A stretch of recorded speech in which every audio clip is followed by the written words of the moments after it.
Mass, love, action, science fiction ఇలా సినిమాలు ఏవైనా నా ముద్ర ఉండాలంటాడు ఈ మెగా హీరో.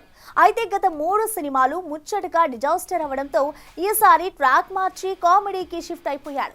మేర్లపాక డైరెక్షన్లో కొరియన్ కనకరాజుగా అవతారమెత్తాడు. మరి కొరియాలో యమాజోరుగా పరుగులు పెడుతున్న ఈ కనకరాజు షూటింగ్ ని ఎక్కడి దాకా తెచ్చాడో మనం ఓలుక్కిద్దాం.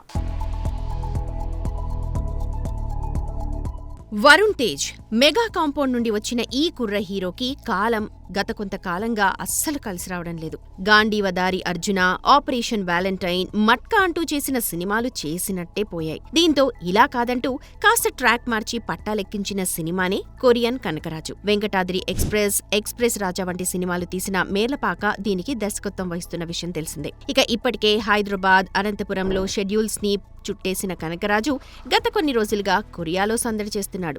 షెడ్యూల్లో భారీ కాస్టింగ్ పాల్గొనడం విశేషం. Most entertaining and high energy sequels ను ప్లాన్ చేసిన మేర్లపాక దాదాపు 80% షూట్ ని పూర్తి చేశాట. ఇక ఇండో కొరియన్ హారర్ డ్రామాగా వస్తోన్న ఈ సినిమాలో వరుణ్ తేజ్ సరసన రితికా నాయక్ ఆడి పాడనుంది. ఇప్పటిదాకా సీరియస్, యాక్షన్, రోమ్ కామ్ అంటూ 14 సినిమాలు చేసిన ఈ మెగా ప్రిన్స్ తాజాగా కామెడీ పండిస్తాను అనంటూ సిద్ధమయ్యాడు. మరి రాయలసీమ బ్యాక్ డ్రాప్ లో తెరకెక్కుతోన్న ఈ horror comedy entertainer Varun Tej ని సక్సెస్ ట్రాక్ ఎక్కిస్తుందో లేదో, ఎప్పట్లాగే డిజాస్టర్ల సరసన నిలిపేస్తుందో చూడాలి. For more videos like this, subscribe Big TV channel.